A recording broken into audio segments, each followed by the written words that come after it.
Today, DFS. It is the solo pod. It is the Tuesday recap and the early look to next week. Of course, that is going to be week 7, where we have kind of 4 important teams on a bye. So we're going to talk about that. We're going to talk about the 11-game slate. But before we do that, hey, Zach, why don't you come on real quick? I just want to get your thoughts on week 6. I thought it was a very interesting week. I thought some of our DFS plays were really kind of great. Like the contrarian play to Jamar Chase, which we had on the cheat sheet, was great. But then again, I had a stack with Geno Smith and Tyler Lockett. That didn't work out very well. That game was so interesting to me. Any takeaways from week 6? Just general takeaways. I was really surprised how poorly Geno played because he's been phenomenal these first 5 weeks of the season. But people kept saying that Arizona's defense loves to take away your top guy, and that was DK Metcalf. I think he had 2 catches for 34 yards, and that kind of just shut really everything down. But Ken Walker was phenomenal. But for Geno, I know even in season long, Jamie had him as the start of the week of any possession. So it was very disappointing to see that. Obviously, maybe it was maybe like a 1-game kind of skid, but other than that, was very surprised to see Geno struggle. Yeah, I think that was a big surprise. I wonder, in your opinion, was that partly a result? I mean, obviously the Arizona DBs were pretty good on Metcalf and Lockett. I noticed Geno going to, his third option quite a bit, if not fourth option. With that said, was that a result of just Kyler Murray and company not pushing the Seattle Seahawks? In other words, if Kyler Murray was a quarterback that people always think he is, and I've been saying this, literally, I've been saying every single week, he's not that guy. He's not that guy. In spite of that, I wanted to play him last week because of the Seattle defense. But I just wonder if Kyler Murray had sort of been better, if that offense had been better, do we see a much better game out of Geno Smith, in your opinion? The thing is, normally at this time of the year, Kyler Murray is pretty dinged up. He hasn't gotten to that point yet. Normally, it's kind of that first 6 weeks, he's pretty spry, running around, kind of doing everything, looking like Superman. And then now you're like, his shoulder kind of messed up. He's not really running as much. He hasn't had DeAndre Hopkins. Obviously, Marquise Brown did get hurt, but I think they lost their left guard. James Conner's been in and out of the lineup the whole year. And that coaching staff, I don't know, it's a mess. The entire offense is a mess. And obviously, you're getting Hopkins back this week. And I'm sure that's going to make people like Kyler a lot more. But Kyler, right now, in my opinion, even though he had a pretty poor week last week, I still think Geno Smith is playing the best football of any quarterback in the NFC West. Yeah, I think you're right. Now that I think about it, clearly he's been better than Matt Stafford. Jimmy Garoppolo is so up and down, you don't know what you're getting. Yeah, Geno Smith is the class of the West. That's really interesting. That at least the NFC West. With all that said, okay. So by the way, for those of you, I think everybody watching this knows who Zach is and follows him on Twitter at Zbrook. But Zach, I notice, especially on Sundays and over the weekend, you are all over Twitter answering people's questions. Is there a certain time you do that, or do you just kind of pop on and people just have to follow you to know when you're coming on to answer trade questions or sit, questions and start and sit questions, stuff like that? Normally Saturdays I'm really kind of watching college football. Most people are kind of focused on college football, but as the kind of games are kind of starting to tune out towards the early evening, I'll knock out a few questions there. But mostly Sunday mornings. Obviously, not this past Sunday, but the 2 weeks prior, we had the London games. So it was on there pretty early, kind of just knocking all those out. Everybody's got their lineup questions. Everybody wants to know, should I start Dameon Pierce? Should I start Christian Kirk? There's one guy who every week goes Dameon Pierce or blank, but I'm knocking all those out, answering Ask FFT questions. And obviously they've got the HQ show on from 10 to 1 with Dave and Jamie and Heath, and sometimes Adam, and then Adam's on there. Adam's on here, the YouTube stream with Chris Towers and Frank, who's behind the scenes right now.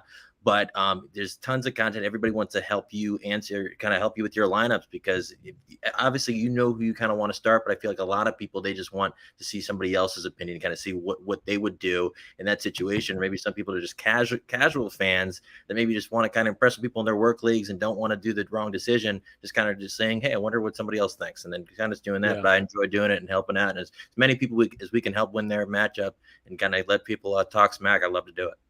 Yeah, Zach, you're really good at that. So for those of you that aren't already following him, you might want to turn your alerts on too, especially on the weekends for Zach, because he's going to be there to help you out among a lot of the other people from the Fantasy Football Today team. But let's get right into it. By the way, if you're watching us right now on YouTube, go ahead and hit the like button.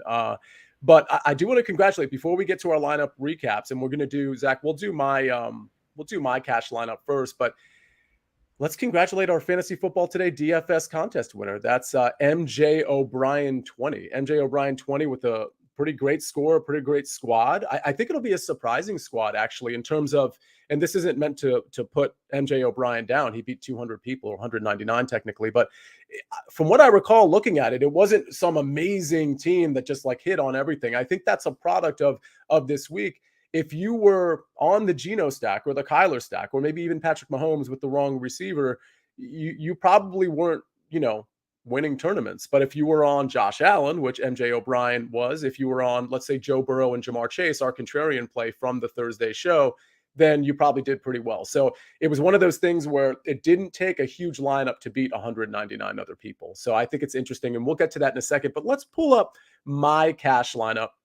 This lineup, it had Josh Allen naked, and we talked about that. I talked about it on Tuesday when we did our early look, but I also talked about it on Thursday with Jacob Gibbs, who was guest rolling with us on Thursday. By the way, Mike McClure will be back on Thursday to do the game-by-game preview. But I said it a lot. I said in tournaments and in cash, I'm going to be playing some Josh Allen naked. The reason for that was I didn't necessarily want to pay up for Stephon Diggs in all my lineups. It's just not something I wanted to do.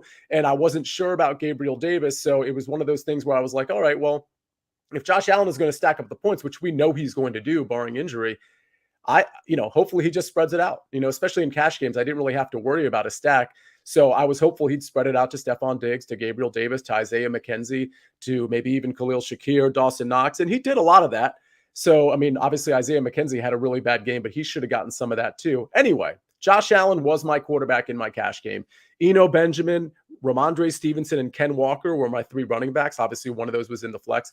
Listen, we weren't the only show to talk about those three. Those three were like obvious cash plays. You can pivot to Darrell Henderson, or you can pivot to a running back that you liked. But honestly, those three were going to be the safest plays. And in cash, you're really looking for the safe plays. So Eno Benjamin didn't really get there. Ken Walker could have had a better game, perhaps, if he was pushed by the Arizona offense. Same goes for Geno, Lockett, and DK Metcalf. But nonetheless, Ken Walker was fine.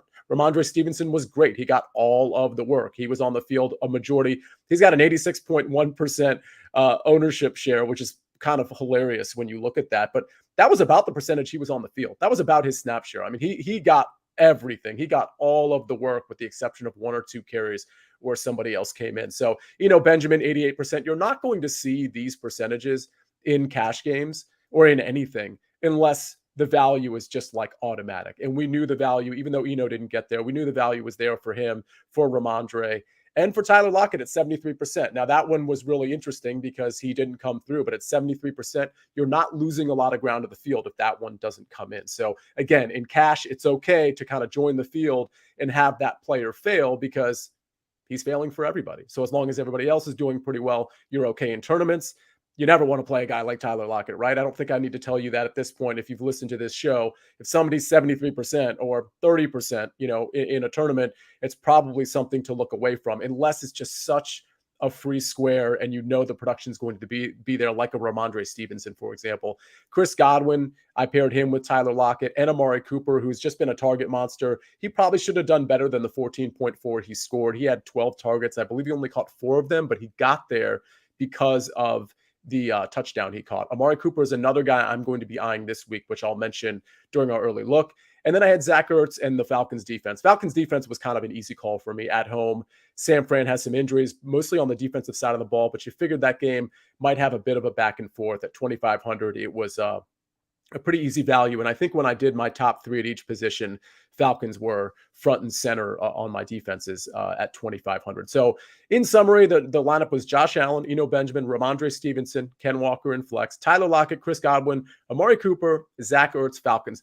This one obviously cashed. It wasn't anything super impressive, but this is like such an obvious lineup for cash. Look at it. Other than not having Travis Kelce, which I didn't want to pay up for, it's okay to play Zach Ertz. We know he's getting the targets with Kyler Murray at the helm. So we've seen it. We knew even if Kelce had a smash game, that Zach Ertz would probably be producing not at a similar level, but at an adequate level. And that's exactly what happened here. Not a ton of fire emojis, but listen, this one's automatic. This is why you should play cash. I can't stress this enough that this is why you should play cash. All of these plays were so obvious. Lockett and Godwin were such obvious value plays. Cooper, not a lot of people played, 1.4%. He's just not getting the respect in the Browns offense because everybody's paying attention to Nick Chubb and maybe Njoku because he's a tight end and there's not a lot of tight ends to choose from. Start paying attention to Amari Cooper. We're going to pay attention a lot to him this week. I'll tell you that right now. Amari Cooper is a guy I'm going to play. He's an absolute target monster. And even though he wasn't efficient last week, I expect that efficiency to regress the other way in a positive manner this week and for most weeks, frankly. So please pay attention to Amari Cooper. I don't mind that he's 1.4%. Again, if you really like the play him in cash. You don't have to join the crowd all the time. So we can move on from this one. But again, I got to stress to you, if you're not playing cash games, I just showed you why you should play cash games, because it does not take a guy that does a show on Fantasy Football Today DFS to come up with that lineup. It just doesn't. Like, it's so obvious. Granted, in this particular case, the running backs were like really, really obvious, and it's not going to be that obvious week to week. But with all that said, it just seems week to week we're cashing in these cash games, and we're not doing anything special. We're just not. So, okay, let's go to Mike McClure's cash lineup, which he has sent over. This one was right on my score, actually, 142.28, just a point and a half apart from the score I put up. We got Geno Smith here to Tyler Lockett. So this is, again, another really good reason to play cash, right? I played Josh Allen. That was great. Well, Geno Smith to Tyler Lockett, even though, hand up, I played a lot of that in tournaments. So that was a crash and burn for me. But the point here is, look at the top, winning $50. He cashed with Geno Smith and Tyler Lockett collecting a grand total of 16 points. What did he do to get there? He played Diggs. So you're saving the money off Geno Smith so that you can play guys like Diggs. I played Josh Allen, so I knew I wouldn't be able to play Diggs and get all the other pieces I wanted. So instead of playing Josh Allen, he gets his primary receiver. He gets Stephon Diggs. So you can crash and burn with your stack in cash as long as you have a really good, obvious, in this case, expensive play in Stephon Diggs, who absolutely smashed the slate with a touchdown, 148 yards and 10 receptions, and he gets the 100-plus yard receiving bonus. So again, Eno Benjamin, Ramondre Stevenson, Ken Walker, same three running backs that I had, that most of the field had. In this particular contest, they weren't quite as popular for some reason. Eno Benjamin, 60%, Ramondre Stevenson, 43%, Ken Walker, 23%. But nonetheless, popular plays, obvious plays. His other receiver was Rondale Moore. We remember the value there. He was 4,200 in DraftKings. And then his defense, Bengals, and of course he has Mark Andrews in there. He's always paying up for either Travis Kelce or Mark Andrews. I suspect in our game-by-game preview, those will be the tight ends he will be focused on. In spite of there being some value at the tight end position, this is probably a week, I'm talking about the week we're going into, week 7, where you're going to want to pay up for the tight end position. So again, his cash lineup, Geno Smith to Tyler Lockett, his running backs, Eno Benjamin, Ramondre Stevenson, Ken Walker. I mean, again, obvious plays there. Stephon Diggs, Tyler Lockett, Rondale Moore were his receivers, and then Mark Andrews as his tight end, and Bengals defense. You see only three fire emojis here, and that's all you really need to cash. Week to week, that's all you need. Maybe your stack is great, you cash. Maybe your tight end and your primary receiver are great, you cash. Like, that's what it takes to cash. So again, contest selection, super, super important. Let's go to my GPP, Zach, if you would. So again, I wanted, like, full disclosure.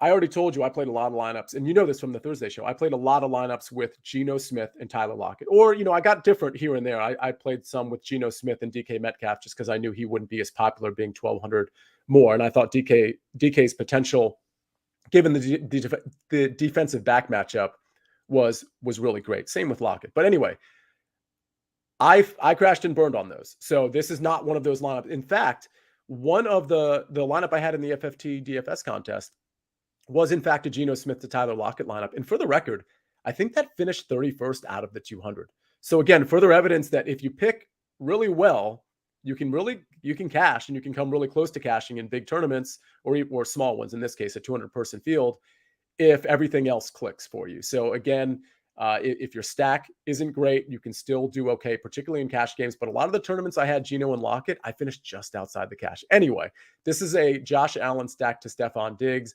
We know how well that turned out. 3 passing touchdowns for Josh Allen, 329 passing yards. So you're getting that bonus for the 300-plus yards. 32 rushing yards. That's another 3 points for Josh Allen. That's built into almost every one of his games, that floor rushing. And he had a fumble in there, which wasn't great, but he checked all the boxes like we thought he would against a Kansas City defense. And frankly, he probably should have scored more. And can we review penalties now, everyone? I mean, the trip that Chris Jones had on Josh Allen, which honestly could have decided the game, given that it was so late in the game. And I understand, I'm sure there were calls missed on both sides, but that one was so obvious, and it was such a big play with Kansas City getting the ball back. I think at this point, when it comes to quarterback-related infractions, if you will, that they need to be reviewed, whether a flag is thrown or not. So Josh Allen to Stephon Diggs, same running backs. I just went ahead and took the free squares, even in tournaments. Ken Walker, Eno Benjamin, Ramondre Stevenson. Here's where I got different here. And I think this is why I wanted to pull this lineup as opposed to my Geno Smith to Tyler Lockett lineup, which again, didn't do quite as well as this one, obviously. I took Marquez Valdes-Scantling, which I knew was going to be pretty popular. Here he's almost 15% owned.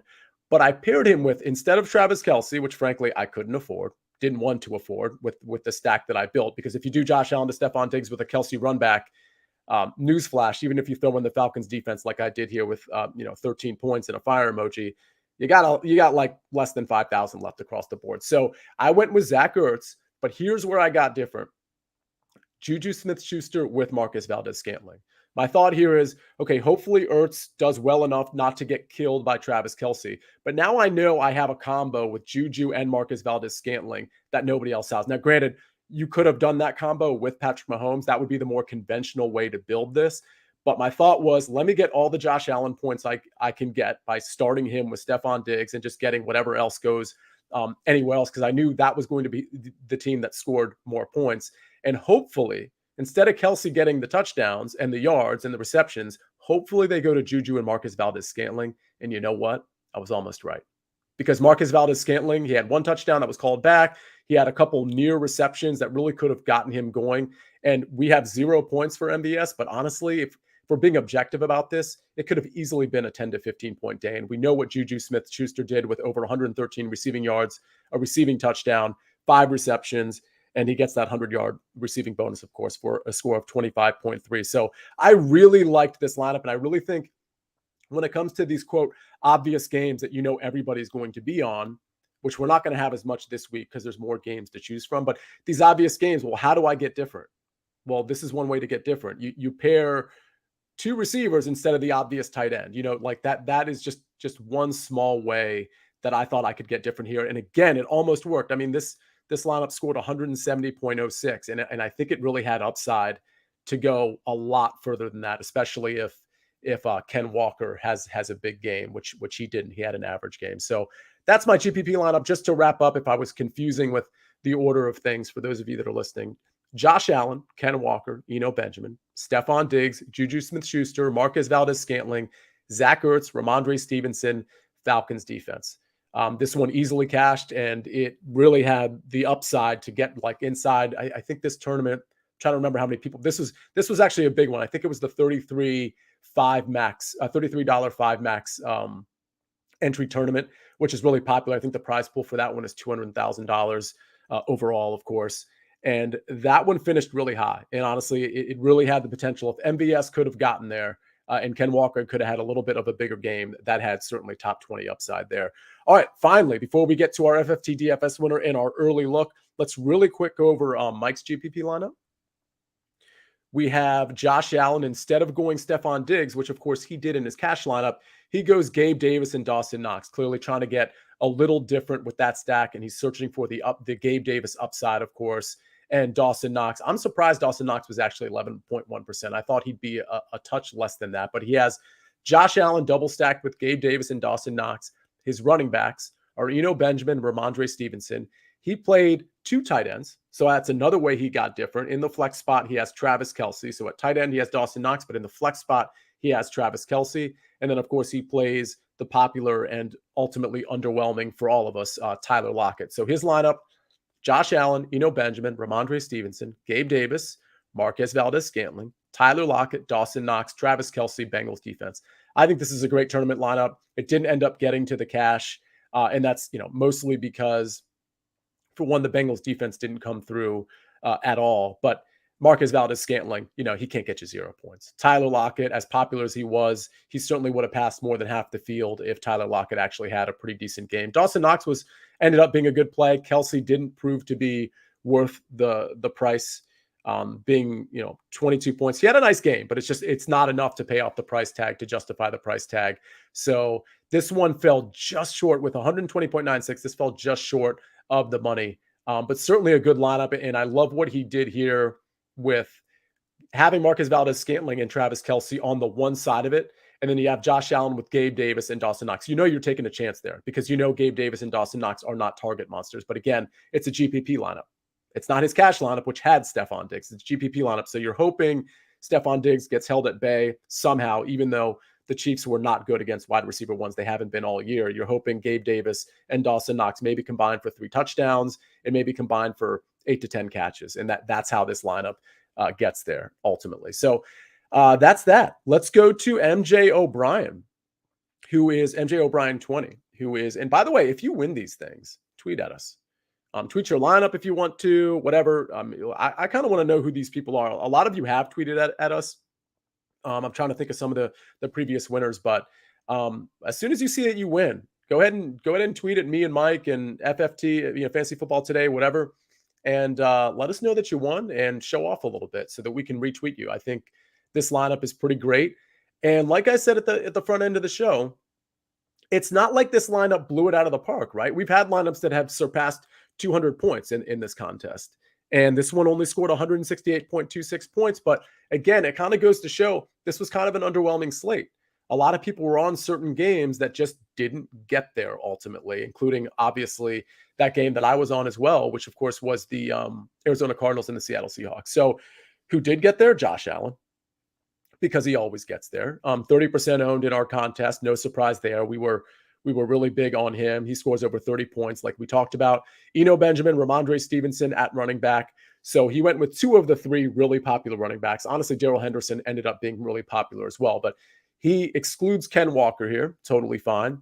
Justin Jefferson, Jamar Chase, Wan'Dale Robinson. This I absolutely love. Again, cheat sheet. My contrarian play was Jamar Chase. I talked about him on Tuesday at the early look. I talked about him on Thursday with Jacob Gibbs. In fact, Jacob not only liked Jamar Chase, but he thought T. Higgins would be a really interesting contrarian play because people didn't want to play him coming off his injury. So that's somebody to think about this week as well, because people are still kind of afraid of his injury, even though he got plenty of targets. In fact, he got just as many targets as Jamar Chase did this last week, but his average depth of target was pretty light. So he was actually running the shorter routes. Jamar Chase, they were moving him all around the formation. He played more in the slot this week than he ever has. So they're clearly trying to be creative with Jamar Chase, and he ended up getting there partly because of a catch and run at the very end of the game that ended up giving Cincinnati the lead and the win. But love the Jamar Chase play. Justin Jefferson not getting there is actually a shock to me. I mean, he did have over 100 yards, but the Minnesota offense was just really bad. They, for some reason, weren't able to exploit the Miami secondary, which is extremely exploitable. They got there here and there. I mean, Thielen got his, Irv Smith got his, but Justin Jefferson should have had way more than he had. But this is really a perfect tournament lineup in my opinion, because Justin Jefferson and Jamar Chase combined, granted they were both in the double digits with the ownership, barely, but nobody was playing those two together. Nobody. And if those two guys smash, fortunately for MJ O'Brien 20, one of them smashed. But if both of those guys smash, I mean, you are in really good shape because people just weren't paying up for those guys, certainly not together. So I really like that play. Wan'Dale Robinson, super sneaky play, not just last week, but this week upcoming as well. He's a guy I'm going to have my eye on. Dawson Knox, boomer bust play, tight end, which, he's going to be that week to week. And then he plays the double tight end, just like Mike McClure did, Zach Ertz with Dawson Knox. So this lineup, Josh Allen, Eno Benjamin, Ramondre Stevenson, Justin Jefferson, Jamar Chase, Wan'Dale Robinson, Dawson Knox, Zach Ertz, and the Panthers defense. I thought if you went Panthers defense or Falcons defense, which were 2 of the lowest price, 2,400 and 2,500, you were going to be in really, really good shape this week. I personally liked the Panthers a little bit better. The Falcons a little bit better than the Panthers, but really like this lineup. Congratulations, MJ O'Brien. Hopefully you already signed up. This contest is live. I tweeted it out earlier today. It's on this YouTube description. If you're watching us on YouTube, if you're listening to us on Apple or Spotify or Stitcher, the link is connected to the podcast. So go ahead and click on that. We fill up usually by Friday. So if you want to get in this contest, you may as well click on it now. Make sure you don't miss it, because usually by Saturday it's completely full.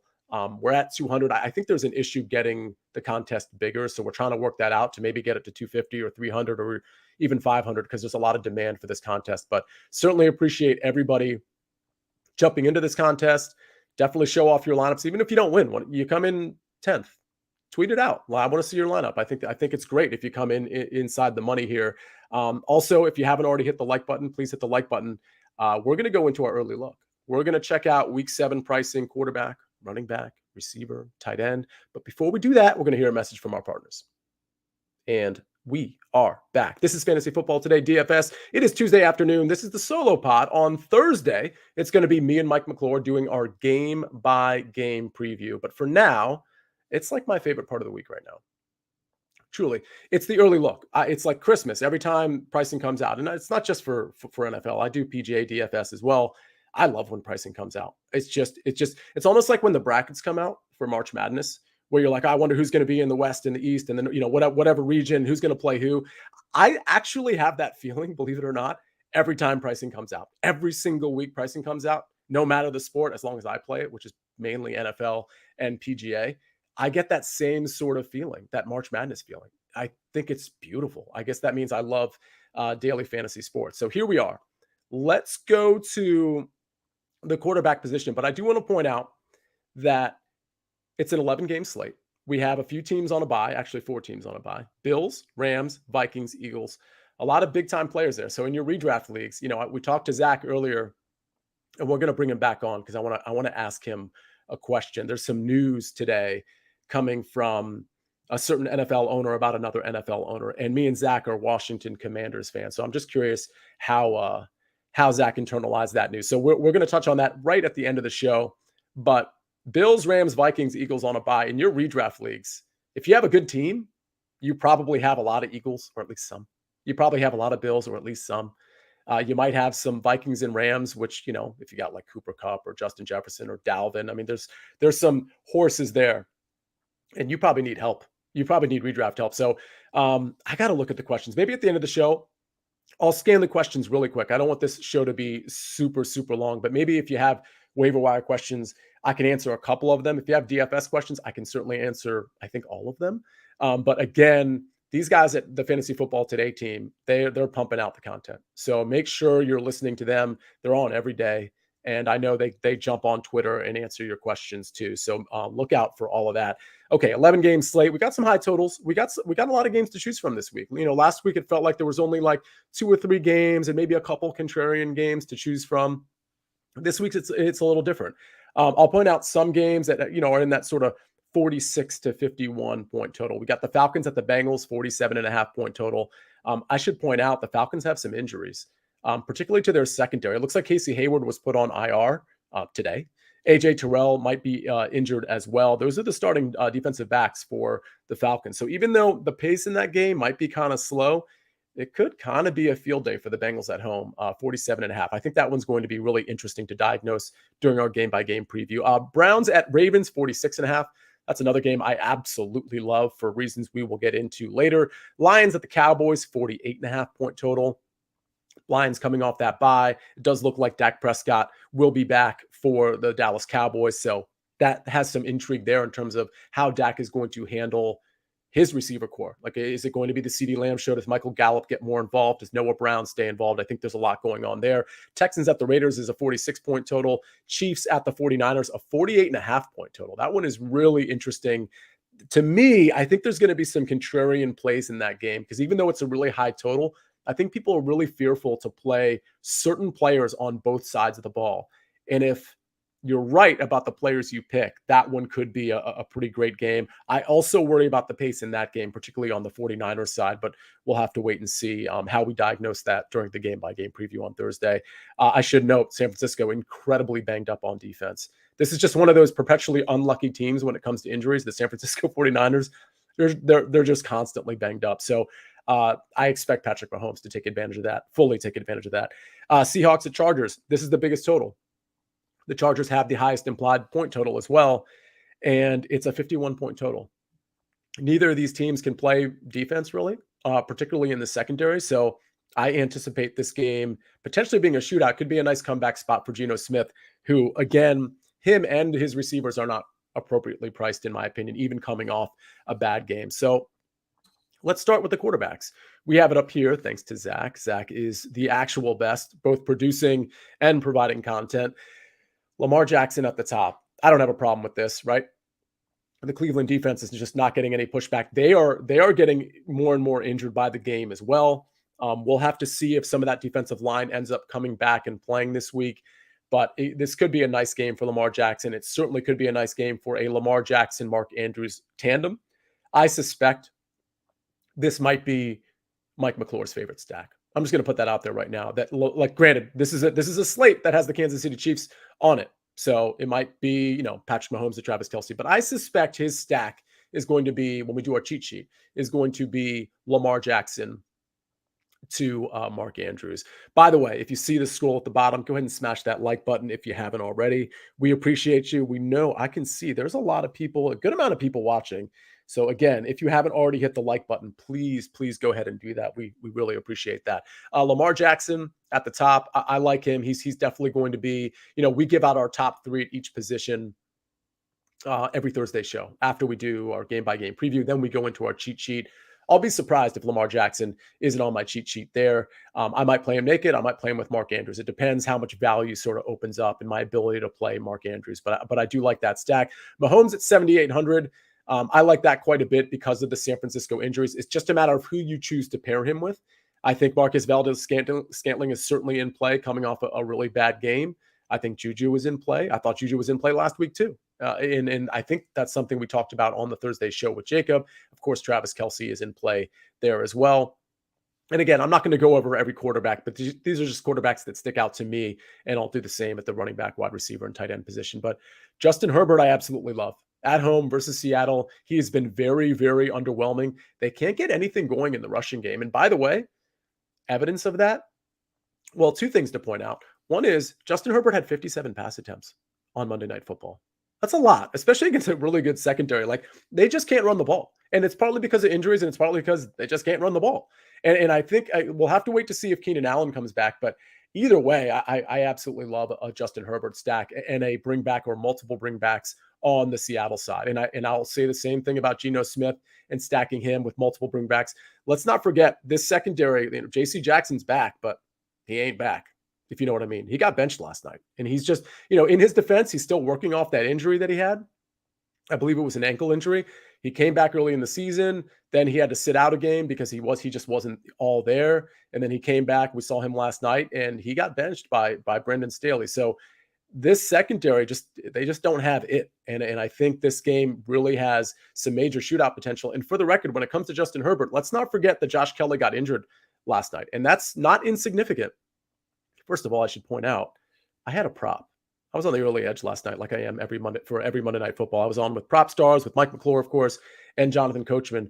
My big prop last night, this is very sad, was Joshua Kelly over 21.5 rushing yards, which was going to smash. It was easy because Sony Michel's snap count was going way, way down. And we saw Joshua Kelly was not only getting the rushing attempts, he was also kind of getting the high value rushing attempts. I had him in showdown lineups. I had him in the prop bet, and he gets injured on the second snap of the game or after his second snap of the game. He didn't touch the ball. So the bet was valid. The prop was valid. And in other words, it didn't get voided in spite of him not touching the ball, but he got injured immediately. And if he doesn't come back, like, Sony Michel is not an efficient running back, and they're just not running Austin Eckler a lot. And when they do, by the way, he's extremely inefficient. He's great in the passing game. I think he had 10 receptions on 16 targets last night, but they're just not running the ball well. So I think Justin Herbert is going to be all systems go for him. I think for the rest of the season, until they figure this out, I think you're going to see a lot of pass attempts and a lot of completions, frankly, against the Seattle defense. Okay, Joe Burrow at home against Atlanta. Even if he doesn't have a ton of pass attempts, I expect him to be very efficient with the ones he has. So at 6,900, I like the value there. Dak Prescott at home versus Detroit. I'll probably avoid that one. I just wanted to point it out because it is his first game back. 6,700. Yes, it's against Detroit. Yes, it's at home. It's a great spot in theory for him. I'm just not sure I want to get there over guys like Justin Herbert or Lamar Jackson. I don't know. Maybe Mike will change my mind on Thursday, but I'm not there yet with him. I can't play everybody, right? I can't like everybody. I'm usually focused on 2 or 3 stacks at most. So Derek Carr at home versus Houston, I think is interesting just because of his price. However, going to Geno at the Los Angeles Chargers is probably more interesting because I expect that Chargers game to be more of a back and forth. I don't know how much Houston is going to push the pace or the score versus the Las Vegas Raiders. So while I think that Raiders game has some sneaky sort of contrarian potential, I just prefer, if I'm going to be paying down, to go to Geno Smith. And I think Geno Smith is fine in your cash games if you don't want to pay up for like a Justin Herbert or Lamar Jackson, for example, or Pat Mahomes. I think Geno is fine at 5,600. It's certainly a bargain. Let's go to running back. We have, as expected, we have Christian McCaffrey at the top, 8,400. He's home versus the Buccaneers. Listen, this is one of those situations that no matter the quarterback, I think it's safe to say that they are just going to use and abuse Christian McCaffrey, and they're just going to get the ball in his hands like PJ Walker did, and who came in for him last week.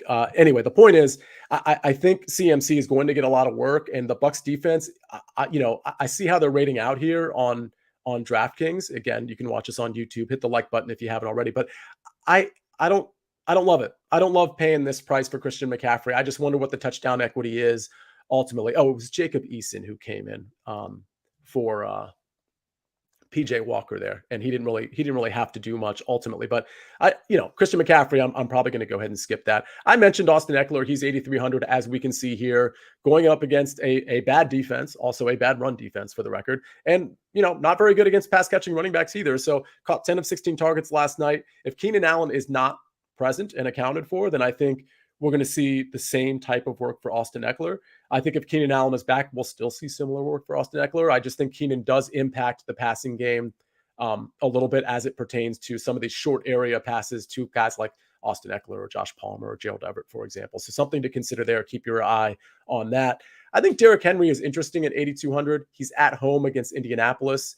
I think this is a spot where Henry could have an absolute field day. And let's not forget, he's catching passes now too. He's not like CMC or Eckler, but he's catching passes. Like, I would expect him to have, 5 to 6 targets potentially against Indianapolis. And I would expect him to catch 3 to 4 of them. And we know when he gets a full head of steam on a passing, on a reception, he can take those to the house just like the rushing attempts. So I think Derrick Henry, if his ownership is low, I'll probably be all over that. I'll skip right over Jonathan Taylor because I don't know his status yet. Maybe it becomes more clear on Thursday. If for some reason he's out again, obviously guys like Deion Jackson are firmly in the mix there.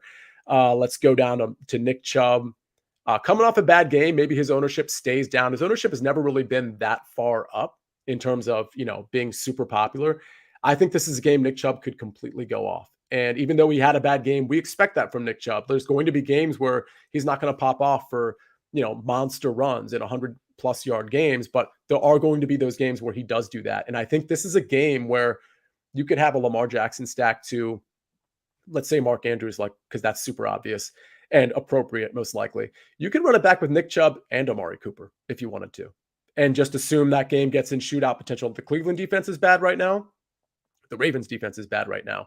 And I think both of these offenses in this particular game are going to be very efficient. And I could see both the running game and the passing game succeed on that Brown side and potentially the Ravens side. We'll talk about Kenyon Drake in a second when we get down to some more value. But Saquon Barkley at 7,900. I mean, it's hard to say anything bad about Saquon Barkley here at Jacksonville. Not exactly a great rushing defense as we see here on YouTube, but 22 carries, 3 receptions last week for only 95 total yards. We know what we're getting with Saquon Barkley. We're getting a really safe floor, and we're getting tremendous upside potentially. We didn't see that upside last week, but I mean, any given Sunday, right? I expect the upside to be there more often than not when it comes to Saquon Barkley, especially against the Jags. I think Saquon's going to be a focal point. This team is very much in contention. They have an excellent record, and they are going to max out their best players, and Saquon is their best player. So I think there's some value for the Giants at the receiver position, but Saquon is the dude. And at 7,900, I still think that's a value from a price standpoint.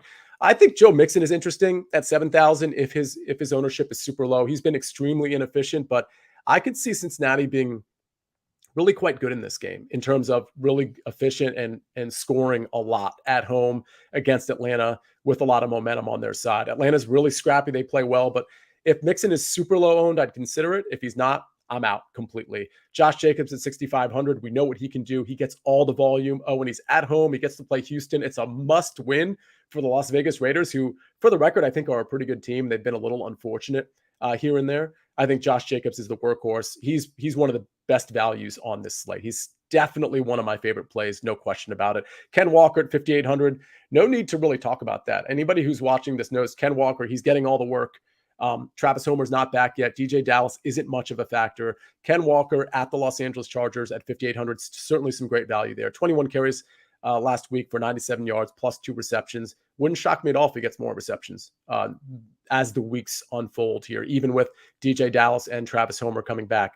I just think Ken Walker is going to be a tremendous value until he gets to like the 6,500 range. And then you can start considering backing off and going to alternative value. But I love Ken Walker this week. Travis Etienne at 5,400, I think is an interesting speculative play. If you just think his shares of the rushing attempts and receiving work is going to continue to go up. I will point out that James Robinson did have more rushing attempts than Travis Etienne this last week. Etienne only had 10 rushing attempts to J-Rob's 12, as I said. But I do think Etienne's going to get more quality touches ultimately. I think he's somewhat game script proof, and I do expect even in neutral game scripts, his rushing share to go up, to tick up slowly but surely. I don't know that I want to speculate this week with, being able to pay right up for a 5,800 Ken Walker or pay down to Kenyon Drake at 5,100. That's the other value that I'm seeing so far is Drake. If J.K. Dobbins is out, which I suspect he will be, Drake looked really good. Like, he didn't look like a flash in the pan running back. He was hitting holes, and when he wasn't hitting holes, he was fast enough to break it outside and get tremendous value out of his runs, run to run. I was really impressed with Kenyon Drake. I think the Ravens were as well. I think he will command most of the carries if and when J.K. Dobbins is out. So I do like the value of Kenyon Drake at 5,100. Again, more value will open up as as each day goes by and injury reports come out. So I'm not trying to cover everybody on the quick look. So we'll cover more on Thursday, the game by game preview. But let's go to some receivers I like. And then we'll touch on a couple tight ends. And then Zach, I want to bring you on just to see what you think about this Commanders news. Okay, we got Devontae at the top. I'm not going to be interested in paying up for that personally.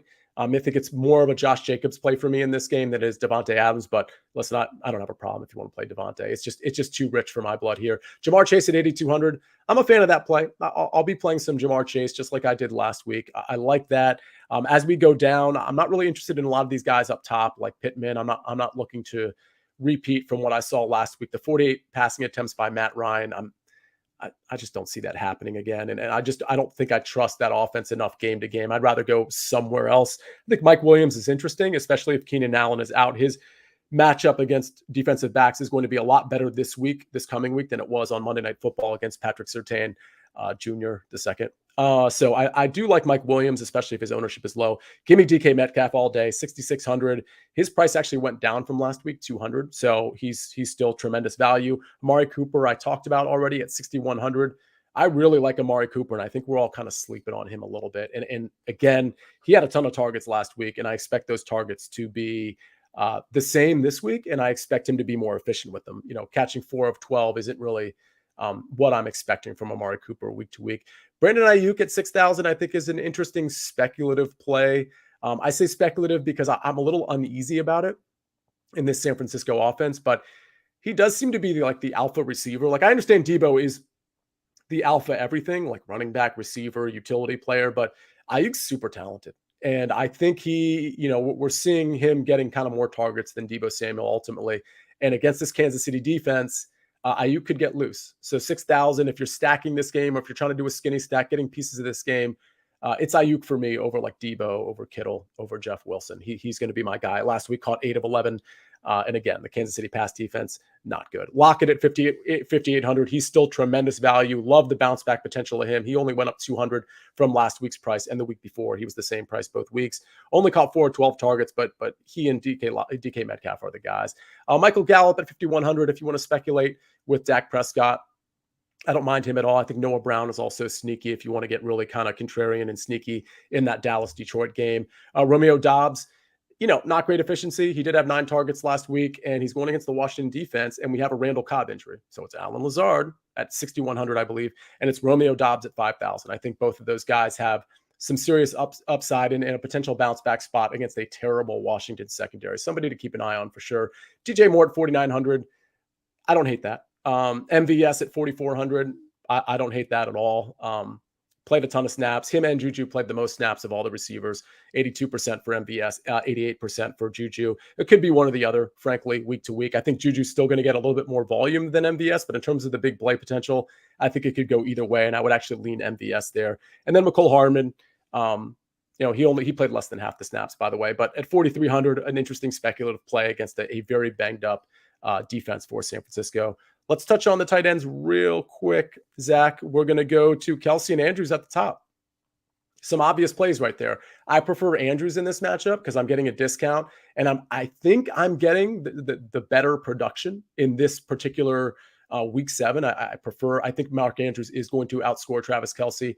Curious to hear what Mike McClure thinks of these two tight ends as they compare to each other, but also as they compare to the rest of the slate. I'm just curious if Mike is interested in any other tight end in the slate, because my impression is that there's enough value for him to play one of these guys in every single lineup. And I think that's what his stance is ultimately going to be. I think David Njoku at 4,200 is very interesting as we kind of skip down there.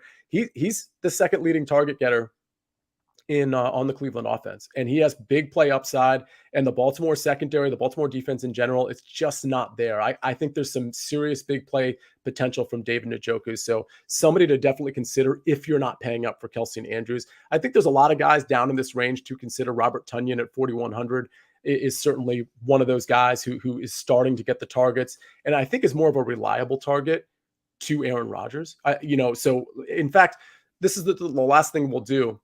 Click on Robert Tonyan's game log, if you would, because we mentioned him a few weeks ago, and I see Daniel Bellinger down there at 3,400. I don't want to forget about him because he's actually been pretty good and also a reliable target. But, starting from week 3, 7 targets, 2 targets, 4 targets, 12 targets. I don't know where it's ultimately going to land, but I think we can count on between 5 and 8 targets for Robert Tonyan week to week. And again, against Washington, does he find the end zone? I certainly think it's more likely this week than most weeks. So I think he's an interesting speculative play at 4,100. I mean, just keep in mind, he's half of what Travis Kelce costs. Now, Travis Kelce is going to get way more receptions. He's probably going to outscore Tonyan by a lot. But if you have to dip down in this range, I think guys like Njoku, Tonyan, maybe a guy like Bellinger, I think those guys are potentially in play as just pivots off of that. So that is the early look. I want to look at the questions, but Zach, if you don't mind, I wanted to bring you on. So, we were talking about this before we went on the air, of course, and we're Washington Commanders fans, and we've had to sort of endure the Dan Snyder era since, and I don't even know when it started, but I'm guessing around 1991, 1992 was when he became the owner. 99. Oh, was it 99? Oh, excuse me. Okay, so it's been only 23 years. It feels like 33. So that's why my math was wrong. But yeah, so what happened today was interesting. I don't think it's breaking news or anything. I think there's certainly something to be said for the owners wanting Dan Snyder out. There's a lot of sort of reporting that has gone on. I don't know that the reporting's really been verified or super sourced. If it has, it's been more of anonymous than anything. But that Dan Snyder has dirt on other owners and that kind of thing. But I thought it was kind of funny, Zach, that of all people to kind of come out and listen, speak your truth. Like, that's fine. Like, even if you have a bad reputation, it doesn't mean you're not allowed to have an opinion. You're not allowed to voice it. But of all owners to come out and say something about, kind of endorsing Dan Snyder's removal, it was Jim Irsay of all people. And not everybody kind of knows, I think, his past. And I just think it's not just about his past. He's just an inflammatory character. He's just like not necessarily the guy I'd want to be the ambassador to the cause of getting Dan Snyder out. But with all that said, I just, as a Commanders fan, I just wanted your thoughts on just all the stuff in general as a fan. I never thought we'd see the day where a current NFL owner publicly came out against him. I thought it'd be all behind the scenes, closed door type of things where the vote would be made public and things would kind of go from there. But to see him come out and say it is astonishing. It's not like he's a new owner. It's not like he's Mr. Walton with the Broncos or Mr. Tepper with the Panthers. This is Jim Irsay. This family has been in the NFL for almost half a century. And for him to come out and say he's not worried about potentially any backlash because everything, like you already said, everything, all the struggles and everything is with him. It's already been made public. He didn't really care. So I think it's very interesting that it would come out and say that because obviously maybe they just spoke about it in the meeting. But for him, he knew what he was doing when he said it. He knew it was going to be, he was going to go to the top of the Twitter trends and everybody's going to be talking about it and every news outlet's going to be talking about it because this is a big deal.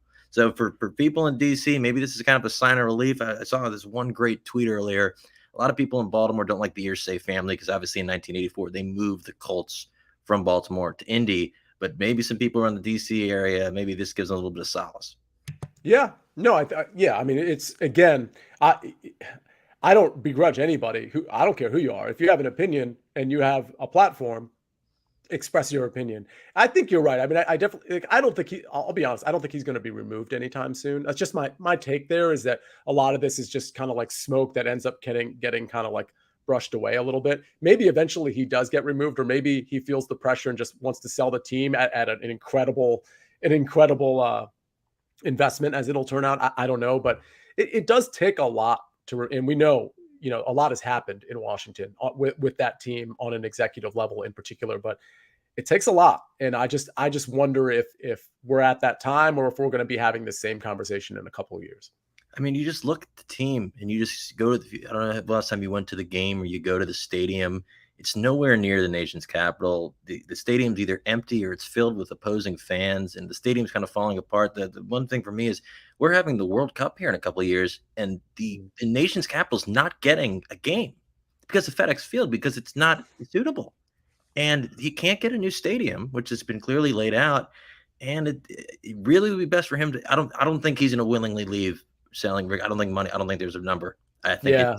I don't because if not, he would have been gone long ago. Yeah. But, and I know you have the legal background. I don't want to say anything that's inappropriate because obviously he likes to pull lawyers in for lots of different things. But this is very interesting how it's all kind of transpired over the last week. Because that article on Thursday, that wasn't like that's three big time ESPN journalists that were working on that for months, and that's all verified. They're not coming through with that if they have one source. They're that's true. Everything. That's true. My initial reaction to that was like, where are the sources? But I think you're right. They're not doing that unless it's properly sourced. This isn't like some like random blog that's coming out with this. So I respect what you're saying there. Okay, stay on with us, Zach. I'm going to close the show, but I do want to look at these questions. Okay, so David A., you have a CR. You on tonight's show? You're of course talking about the Fantasy Football Today show. Is that going to be Dan and Adam tonight, Zach? Do you know? That I'm not 100% sure. So anyway, I was on the show last Thursday. I was on with Dan Schneier and Adam Azer. I just joined the FFT guys for a night. He says, if so, we need to do the potato chip poll you wanted. So we wanted to rank potato chips, Zach. We wanted to. They were ranking cookies. I can't remember what it was. Potato chip poll. Do you have a favorite potato chip, Zach? I love what's it called? Cape Cod chips. You read the Cape Cod potato chips? Interesting. Okay, that feels like kind of fancy. What about like if you're going to? What if you're like? It's not fancy, but like what if you're like going to Publix, like kind of like a popular brand or something, or a grocery store, or whatever. Probably go with like Lay's or Doritos. I got a hot take for you. Or Pringles? Do Pringles count as chips? They're always full. They count as chips. Pringles count as chips. The only argument to not being chips would be that they're not like in a chip bag, but they are 100% chips. In fact, I love that container. I think it's a cool container. Pringles are great. I like Doritos, the nacho cheese. I like old school. A lot of you people that are younger than me, Zach, I don't know if you're familiar. Like there used to be like a salsa Rio flavor. There used to be Cool Ranch. I think Cool Ranch is still around, but they had some like different flavors back then that were like pretty cool. I love Cheetos and I love cheese curls. Cheese curls are like the best thing that ever happened to me. I don't eat them a lot because it's really bad for you. Like eat it in moderation, but all right. So let's see. Let me just look at some fantasy football related questions before we get out of here. MVS is trash, says Olrak. Hey, listen, I don't necessarily disagree with you. Okay, so like I get it. I understand. Like he wasn't successful with. I was saying this during our offseason series too. I was saying it about Sky Moore for all the Sky Moore bros that were like, oh my God, he's gonna smash like right away. I'm like, he was the 10th receiver drafted. Where's this pedigree everybody's talking about? And here he is like barely getting any snaps. So he's not, by the way, and he hasn't yet beat out Juju Smith-Schuster or Marcus Valdez-Scantling, who, to your point, Olrak, is not exactly like a premium receiver in this league. The only reason I brought him up, though, is because he still has value in an offense that has Travis Kelce as the primary receiver and nobody else.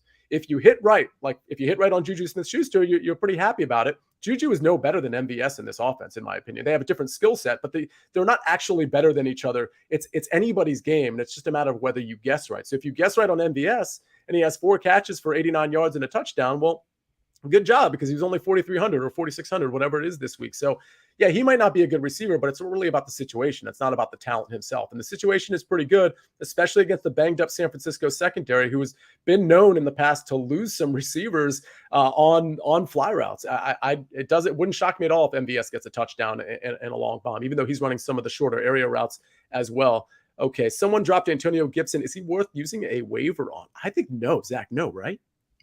No, I mean, like, if for an end of the bench kind of guy, like there's upside there. If for somehow he turns it on and becomes their passing down back, which they were kind of using him a little bit, but it's really right now it's McKissick and Brian Robinson did look good on Thursday night. Didn't look great, but obviously guys like he's had an interesting offseason and he's coming back and it's gonna be a lengthy process. But unless something like derails Brian Robinson, maybe early fumbles, and they bring him back in, like I put him on the end of the bench. A lot of people like having guys on the bench who you're never gonna play. But if Brian Robinson's not playing and there's a good matchup, you're playing Antonio Gibson, like for a bye week guy. So I mean, if he's there, I wouldn't spend a lot. If it's a kind of if it's a fob leave, if it was just kind of a waiver order snag, and if it's a fob, I wouldn't spend a ton. But that's the kind of guy that if you've got a good matchup against a horrible run defense and Brian Robinson's not playing, that's the kind of guy you're going to start. Yeah, and with all that said, Brian Robinson is definitely like the guy for now, at least. There's a lot of comments about Tom Brady, like that. Do you think he's going to do well against Carolina? Like, yeah, maybe, but we thought he was going to do really well against Pittsburgh, who didn't have their entire secondary, and he was really quite bad. The whole offense was bad. They can't run the ball. Yeah, he's going to have a good day one of these days, but is he worth playing over in DFS? Is he worth playing over some of these guys we talked about? I think the answer to that is no. Let's see, DJ Moore fixing to get dropped. That's fine if you don't have a deep bench, but I would actually give him another couple weeks. Once this quarterback situation is really figured out, you never know. They could actually kind of get him going a little bit. So short bench, get rid of him. If you don't have a short bench, I wouldn't, right, Zach? With Moore, I don't even think it's about that. I'm just praying that he somehow finds his way out of Carolina. His deadline's in a couple weeks. I put it out earlier today on my own Twitter. There's no reason why the Green Bay Packers should not be inquiring about DJ Moore with the struggles they're having. And I said, they've never used a first round pick on a receiver. Now's the time. Go get him. You need a number one guy who can create space. That's your guy. And you're not, they're falling. Carolina, they're going into, I know people are saying, oh, they've been in rebuild. They're blowing it up. They're blowing it up. So they're entertaining offers on McCaffrey. They're entertaining offers most likely on anybody. And DJ Moore is the kind of guy that he just needs that quarterback. And him and Aaron Rodgers would be unbelievable. So, but I wouldn't drop him, because if you drop him and he gets traded, you're going to regret it. I totally agree with that take. That's an excellent take. Okay, we'll end on this one, Zach. This is from Ismael J.R. Aravello. And he says, should I trade A.J. Brown for Gabe Davis? I have Josh Allen and want to stack. Okay, so I understand you want to stack, and I understand it's Josh Allen, and it's a Josh Allen stack to one of his primary receivers. Zach, don't do that, right? Like, that's a terrible move, right? No. Gabe Davis looked great last week. He looked great with his touchdown on Sunday, but he's hit or miss. He's basically like, he's Deshaun Jackson 2.0 in fantasy. He's either going to go crazy or you're going to wonder if he played or not. And a guy like AJ Brown's getting consistent targets and consistent. He's finally healthy, and they're playing well, and they're kind of building. And I'd much rather have AJ Brown. Gabe Davis he's a flex for me. Yeah, I like AJ Brown a lot, and I like him a lot rest of the season. I also like the idea of, the weather kind of getting grimy as we get closer. And I think you're going to see a little less of Devontae Smith in those cases and a little bit more of those kind of short area routes, those slants that he can take to the house to AJ Brown, which we see him do kind of every year. Don't do the Gabe Davis thing. I understand how enticing that is, but don't do that. All right. So by the way, if you want this analysis from Zach, again, I know everybody watching this probably already follows you on Zach, so forgive me, but follow him, turn your alerts on, know that he's answering these questions all the time. I know I see it on the weekend, but I know you're doing it all the time. So, Zach, I think that's going to be our show today. We covered it all. We did the early look. We did the lineup recap. We did some Washington Commanders talk, and we answered some of your redraft questions. Ishmael, thanks for the question. Everybody, thank you for the questions. We are going to be back. Zach's going to be back I'm going to be back. Mike McClure is going to be back on Thursday for our game-by-game preview for this 11-game slate. I'm really intrigued by some of these stacks. I think I kind of, I didn't let the cat out of the bag exactly because I haven't made some decisions, but there's like 5 or 6 games that I'm really interested in this week, and I'm going to have to narrow it down to like the 3 that I love. I'm going to have to narrow it down to the stacks that I love within those 3 or 4 games. So Thursday's show is going to be really important, not just for my opinion, of course, but for Mike's as well. We're going to give our top 3. We're going to give our cheat sheet. We're going to do it all. So until then, that is Zach Brooke. My name is Sia Nejad. This is Fantasy Football Today DFS, and we will see you again on Thursday at 5 o'clock Eastern Standard Time. Until then.